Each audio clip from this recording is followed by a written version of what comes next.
Good morning, everybody. It's 11 minutes past 8 o'clock right now. Welcome back to Iowa Live. Lou and Jackie here, joined by our party scoopers this morning, Jackie, as we always have. Yeah, representing both sides. We have Jeff Flink with the Democrats and Craig Robinson with Republicans. Thank you, gentlemen, for being here. Thank you for reminding me. I'm like, what are we talking about, kids? And you're like, hey, there's a little thing known as a debate. All right, so debate. Debate. Go ahead. Okay. Coming There's up only this two of us. There'll be 10 on the stage Thursday. Okay. And this is the first debate where we only have one nighter. One night. One night. One night only. So And not a CNN 13-hour town hall on climate, but a nice. Who is moderating? Do we know? Who is hosting this one? It's ABC. ABC. Okay. Yeah, I don't. It'll be good. Stephanopoulos, I assume. And the time block is how long? I think it's 3 hours. 3 hours. 3 hours? That's what I A heard 3-hour tour. yesterday. Okay. Yes. So, but Okay. it's limited to 10, so we don't have to worry about having to come back for page 2. So Right. That's good. And No it's one second night, and Okay. this will be the first time that we'll have Vice President Biden on stage with Elizabeth Warren and Bernie Sanders. All Yeah. the heavy hitters. They are had gonna be been in split one up in the two previous debates. They'll all be on the same stage together. I would expect that Joe Biden's going to have some arrows coming his way. That happened in the second debate, even more so than the first. There are candidates on this stage that really need to kind of break out and make a name for themselves, and I think Joe Biden is going to be the target that everyone's shooting at. So I know we've talked about this before, but I want to get your opinion again. Is this what they need to do? Do they need to pick their target and say, okay, this one now we're bringing him down so that we're starting to whittle out? Well, I the field mean, a little bit? that's typically what happens to the front runner. The front runner gets targeted. What oftentimes happens, though, if you're the attacker and you're going, like I'm going after Lou in this debate, it doesn't necessarily help me. It probably helps you too. So, for example, if the attacks of Biden come from, I think, Elizabeth Warren or Bernie Sanders, Okay. I don't think they really. There's not a lot for them to gain, because if they knock Biden down, then another more establishment candidate is probably gonna. There's an opening for them. But let's go back a couple of debates when Kamala Harris went after Biden. Right. That did, I thought, It helped raise her. It helped raise her a lot. numbers. So that goes against what you're talking But about. she's a similar type of candidate. She's fighting for the same type of voter that Biden is, more an establishment. So she's trying to sway those voters over. Right. Yeah. So that was a really smart attack. Where I'm curious to see are Elizabeth Warren and Bernie Sanders the happy warriors on the stage again, and they're not going to get into it with each other, and they're going to kind of protect their flank of the party, and then let this fight ensue over here. It's an interesting thing, and again, I think with 2 debate nights, you could win a couple different ways. I think we've eliminated, since we don't have a second slate of debaters, there's less winners that'll come out of this. So it's not like, you'd have debate, number 2, and you'd be like, oh, Cory Booker did pretty good, whatever.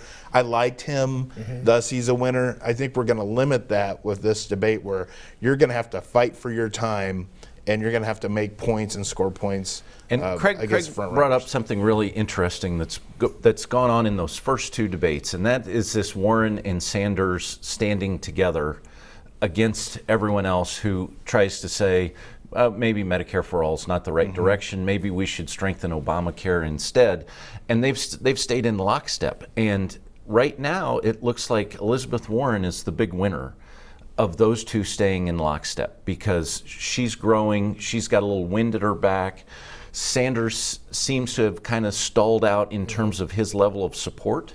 And it'll be interesting to see how long this continues. And the question then is what kind of candidate is Sanders? What's more important to him? The issues?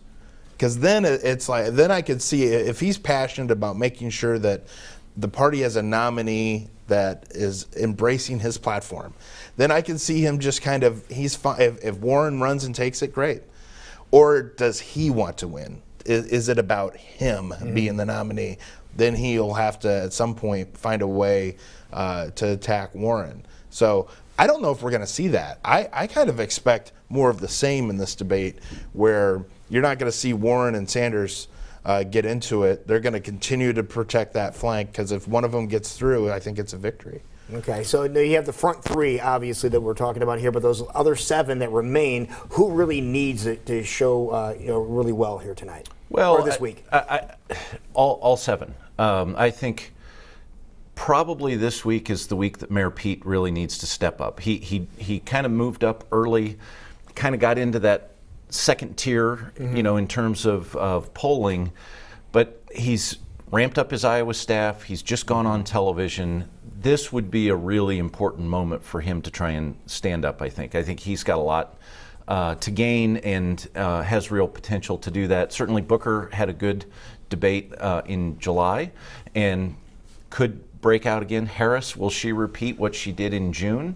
She came off, I think, a little heavy-handed in July, tried a little too hard to repeat what she did in that June debate, so that will be interesting as well. I think, there's all 7 of those. They have to find a way to own a segment of this electorate.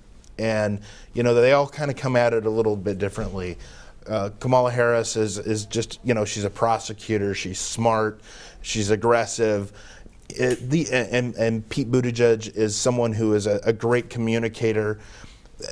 It's more stylistic when you look at those other 7 than it is substance, and Biden's the establishment, former vice president, someone that we've watched for 40 years.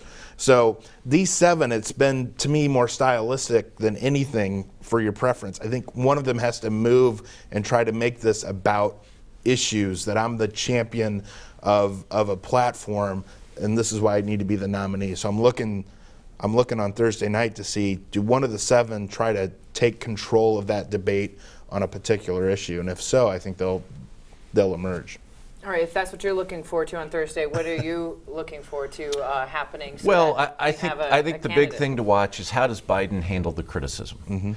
If he can return all the volleys that come at him, I think that will be a very big moment for him. If he looks like he can't quite handle the attacks, or if he's a step slow in any way, then I think the questions will arise. People are watching Biden. I mean, we had the CNN climate debate where his eye got bloody through it.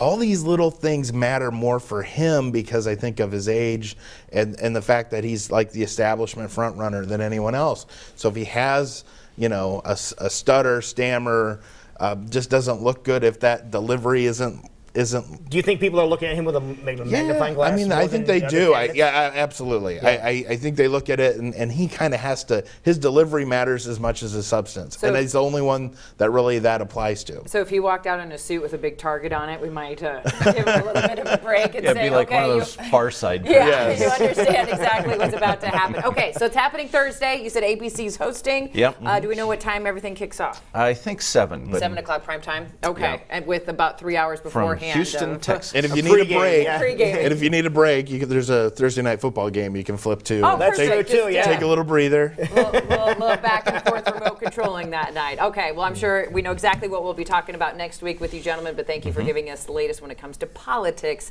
here in our country. You're watching Iowa Live here on CW Iowa 23.